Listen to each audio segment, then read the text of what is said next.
오늘 리뷰할 노트북은 레노버 아이디어패드 슬림5 프로 14, 그 중에서 라이젠 5 렘브란트 6600HS가 달린 모델입니다.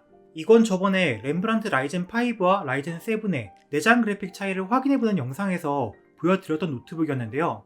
전력을 충분히 준다는 전제하에 라이젠 5는 라이젠 7 내장 그래픽의 3분의 2 정도의 성능을 보여준다는 결론까지 냈었습니다.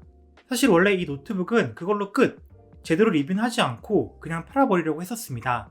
왜냐하면 이 노트북은 특별한 차별점이 있는 제품이 아니라 그냥 무난한 중급기 노트북이라고 생각하고, 제가 작년에 리뷰했던 MX450이 달린 슬림5 프로 14와 외관과 기능상 별 차이가 없기 때문이었죠. 근데 그러다가 갑자기 생각이 바뀌었습니다. 제가 방금 이 노트북을 뭐라고 평가했죠? 무난한 중급기 노트북이라고 했죠. 근데 스펙을 보면 여기에는 16대 10 비율에 2.8K IPS 90Hz 주사율 고해상도 디스플레이가 탑재되어 있습니다. 한 1, 2년 전쯤이었다면 디스플레이에 몰빵한 노트북, 이런 제목 달고 광고 리뷰가 올라올 법한 스펙이죠. 그리고 상판과 키보드 덱 메탈 재질에 나름대로 좋은 쿨링 성능도 가지고 있습니다. 근데 2022년이 끝나가는 지금 시점에서 저를 포함해서 아무도 이 노트북의 스펙을 보고 놀라거나 고평가를 하지 않습니다. 그게 무슨 말이냐? 중보급기 노트북의 기준이 요 1, 2년 사이에 엄청나게 올라갔던 소리입니다. 실제로 이 노트북은 프리도스 모델 기준으로 정가가 약 80만원, 할인 행사 시에는 60만원대까지 자주 떨어졌던 노트북입니다. 하지만 이 정도 가격에도 정작 이 노트북을 실제로 구매하는 사람은 많이 못 봤어요. 그래서 저는 이 노트북을 리뷰하고 제가 2023년도에 리뷰하게 될 중보급형 노트북의 기준으로 삼으려고 합니다. 라이젠 5나 인텔 i5 CPU를 달고 7, 80만원 정도 하는 노트북이라면 성능, 휴대성, 완성도, 디스플레이 등등의 측면을 종합적으로 고려했을 때 적어도 이 레노버 슬림5 프로 14에 비해서 더 나은 점들이 있어야 구매 추천을 고려 가능할 겁니다. 애초에 슬림5 프로 14도 별로 인기 있는 제품이 아닌데 이것보다 구린 제품이라면 제가 양심을 걸고 추천하면 안 되겠죠. 그럼 노트북의 외관을 살펴보도록 하겠습니다. 일단 이 노트북은 14인치 노트북 중에서 딱히 가볍거나 날렵한 노트북이 아닙니다. 무게는 1.4kg이고 두께도 16mm로 딱히 많이 무겁거나 두껍진 않습니다만 딱히 좋은 것도 아니죠. 외관의 완성도 역시 노트북의 상판과 키보드 덱이 메탈 재질로 되어 있고 특별히 마감이 나쁜 곳이 없어 좋은 편이라고 할 수 있겠습니다. 요가 시리즈에 비해서는 모서리 각이 져 있는 느낌입니다. 힌지 역시 한 손 오픈이 잘 되고 잘 흔들리지 않는 질 좋은 힌지를 쓰고 있죠. 그리고 상판의 디자인을 보면 조그만한 레노버 로고 하나 빼고는 아무 패턴이나 로고가 없는데 더 상위 라인업인 요가 시리즈에 비해서 디자인이 더 클린해 보인다고 아이디어 패드의 디자인을 선호하는 사람들이 많죠. 내부 구조는 작년 슬림5 프로 14와 마찬가지로 한 개의 큰 팬과 두 개의 히트 파이프의 쿨링 구조를 가지고 있고 램은 온보드, SSD 슬롯은 한 개입니다. 요가 슬림 프로만큼은 아니지만 이 정도면 CPU 단독 정도는 충분히 쿨링 가능할 것이라고 봅니다. 포트 구성도 좋습니다. 두 개의 충전 포트를 겸한 USB-C 3.2 Gen2 포트, HDMI 2.0이 왼쪽에 있고 오른쪽에는 두 개의 USB 3.2 Gen1 포트와 풀사이즈 SD카드 리더가 있습니다. 포트 구성은 전혀 아쉬울 게 없죠. 웹캠은 1080p로 화질은 괜찮은 편이지만 다만 웹캠을 닫을 수 있는 물리적 셔터는 없습니다.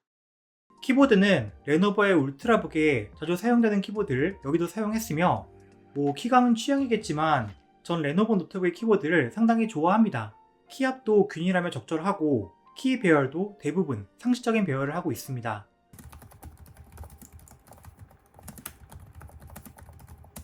그리고 키보드 백라이트도 잘 들어옵니다. LG 울트라 PC 엣지 같은 걸 보면 이 가격대에서도 키보드 백라이트가 없는 노트북이 있다는 걸 알 수 있죠. 다만 터치패드는 사이즈가 요즘 고급 노트북들에 비해서 작고 표면도 글래스 코팅이 되어 있지 않습니다. 못 쓸만한 건 아닌데 이런 데서 급의 차이를 뒀구나 싶습니다. 디스플레이는 요 1년 사이에 노트북들의 디스플레이가 놀랄만큼 상향 평준화가 됐기 때문에 그렇게 눈에 띄진 않지만 사실 굉장히 좋은 디스플레이입니다. 올레드나 미니 LED 같은 팬시한 디스플레이는 아닙니다만 2880x1800의 고해상도 광시야각 디스플레이, sRGB 100%를 만족하는 색 영역, 400니트가 넘는 최대 밝기, 90Hz의 주사율 등 매우 좋은 스펙을 가지고 있습니다.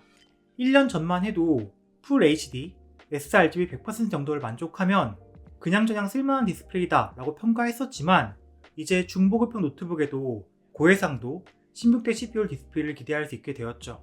스피커는 작년과 동일하고 별로 좋지 않습니다. 스피커 그릴은 양측면에 상단을 향해 뚫려 있는 것처럼 보입니다만 사실 스피커가 딱히 이 위치에 있는 것도 아니고 쿼드 스피커도 뭣도 아닌 그냥 스테레오 2W짜리 스피커입니다. 요가 슬림 카본 14와 비교해서 꽤 큰 퀄리티 차이가 납니다.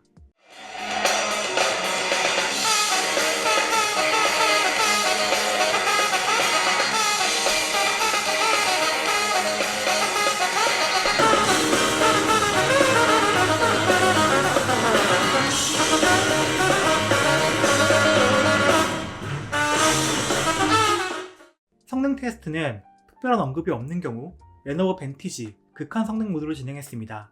저번 영상에서 이미 그래픽 성능과 게임 성능은 살펴봤기 때문에 CPU 등 다른 벤치마크 위주로 확인하겠습니다.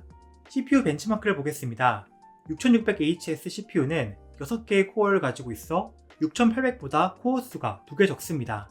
시네벤치 R23 전력 그래프를 보면 극한 성능 모드에서 전력은 45W에서 약 4분 정도 유지하다가 이후에 35W를 쭉 유지했습니다.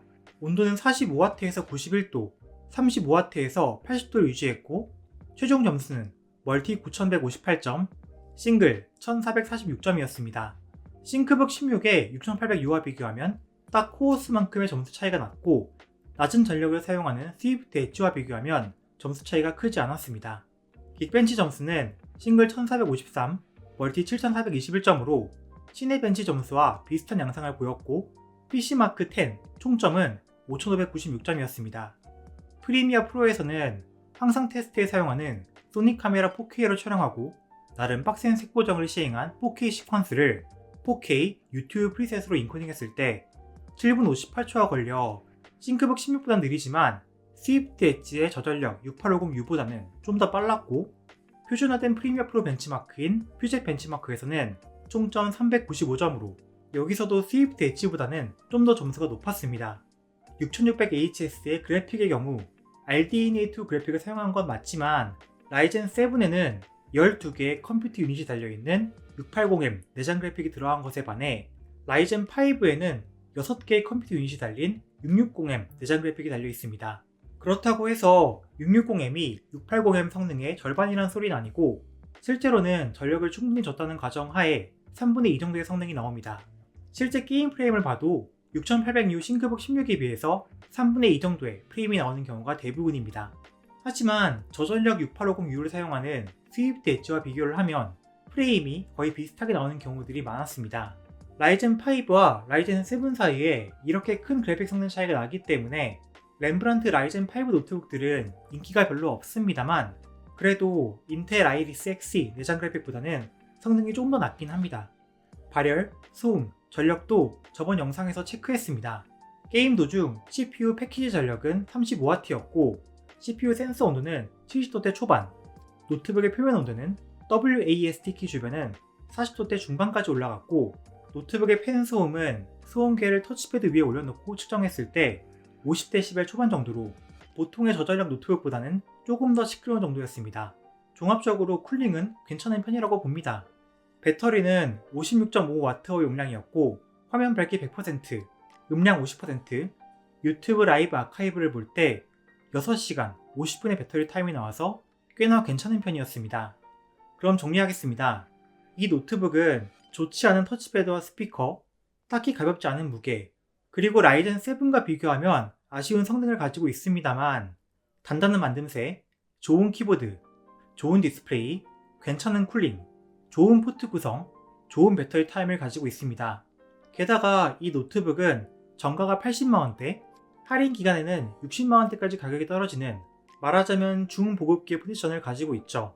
이 정도 가격대의 노트북이라면 한 2년 전에는 뭐 대단한 걸 기대하기 어렵고 모니터의 색 영역이 sRGB 100% 정도 되는 것만으로도 좋은 평가를 할 수 있었을지 모르겠지만 이제 이 가격에 이 정도 스펙을 갖고 있더라도 크게 주목받는 제품이 되지 못합니다.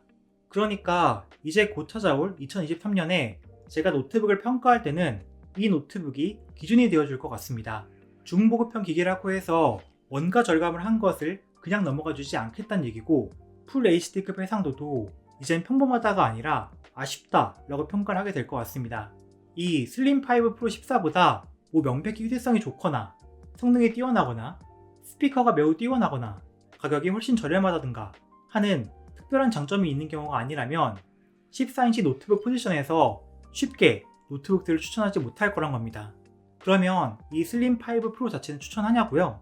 60만원대 할인가 기준에서는 추천, 지금 가격으로는 사는 것을 추천하지 않습니다. 그럼 도움이 되셨길 바라며 다음에 뵐게요.